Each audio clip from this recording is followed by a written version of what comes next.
Bumili ko ng itlog. Sa nagro-rolling ko siya binili. Tapos ito pa isang pinakamagandang diwata sa barangay namin. Nagtitinda ng puto. Bali 8 pesos ang isang itlog. Price ito mula sa poultry. Tapos medyo mahal ang sibuyas. 50 pesos ang isang tali. Bali 100 pesos yung dalawang tali.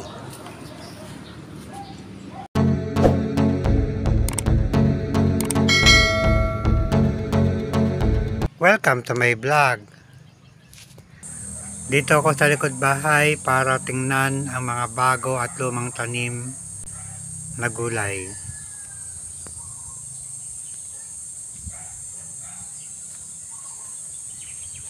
Magpapahangin-hangin muna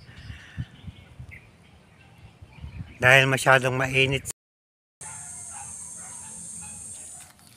Ito na ang itsura ng dating tanim na kamatis. Actually, nabunot na yung mga ibang puno. Ang mga iniwan na lang yung mga may bunga pa na mapapakinabangan.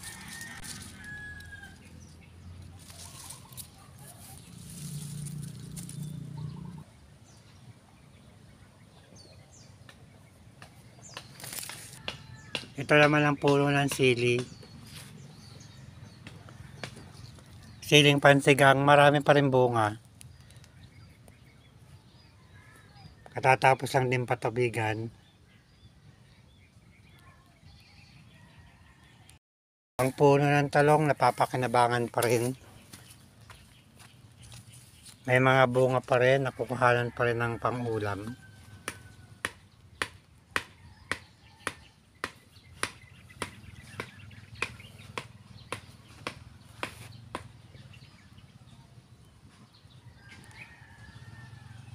Mahaba naman ang buhay ng talong kaya hindi na binunot. Ang siling labuyo marami pa ring bunga. Itik sa bunga.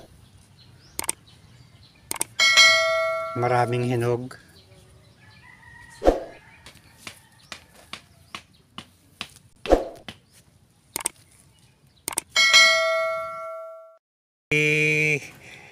Don Paquito at saka si Doña Lucia. Si Nana Lucia aka Doña Training. Naglilinis ng kapaligiran.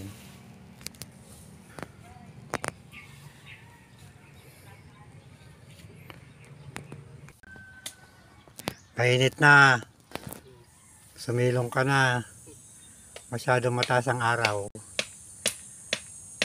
Masyadong mainit ang panahon. Si Don Paquito nagbibilad sa init sa sobrang sipag. Dito nakakonsentrate sa likod bahay. Paghapon doon sila sa bukid ni Mang Jumong.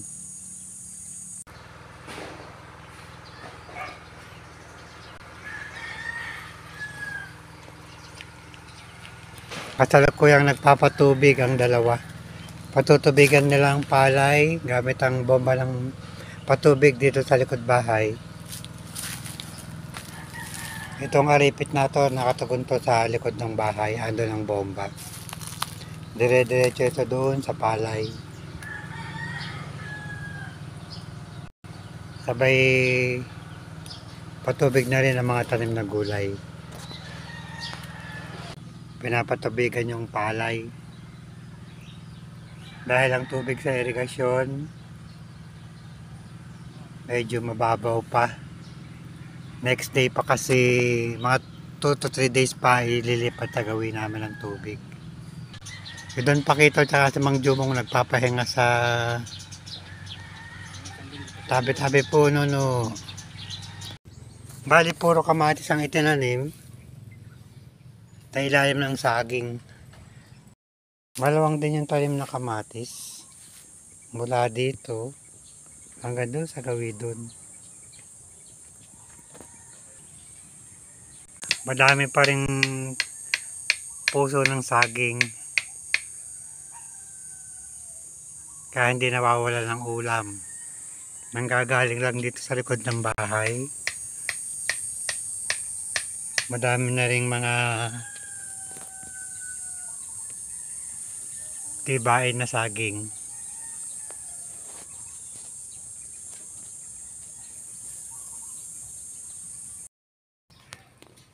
Marami pa ring bunga ang malunggay.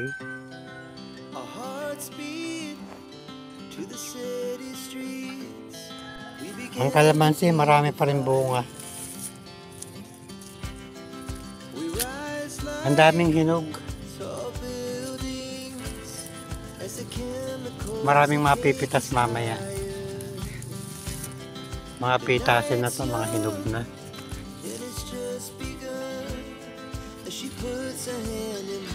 Sas ako ng gulay para maiulam. Maiulam namin at maiulam na rin ang kapitbahay.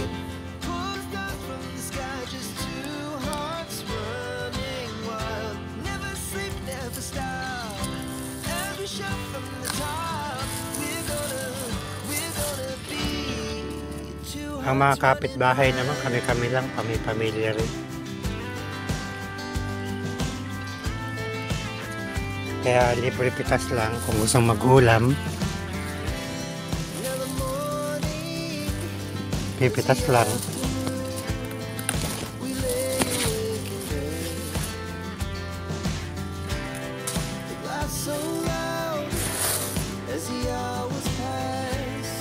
May naligaw na violet na talong. Kukuha rin ako ng siling labuyo.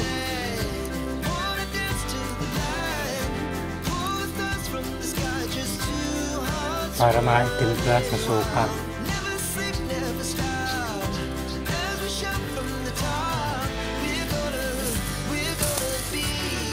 Nanulungkit kami ng panggamberat. Nahuhulog kasi ang bunga, mga hinog na yung iba. Merong panalo pero hindi naman nasalo.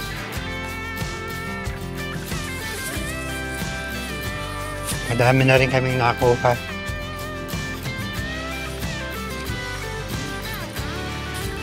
Ito, hinog na yung iba. Ito lang na panghimagas. Habang nakatulong ko, namimitas din ako ng mga hinog na kalamansi.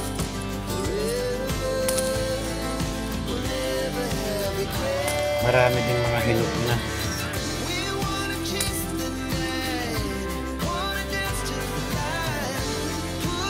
Makapalang mga hinog.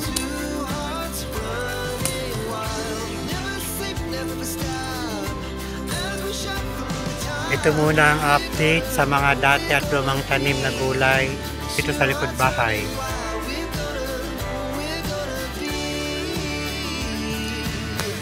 Still here.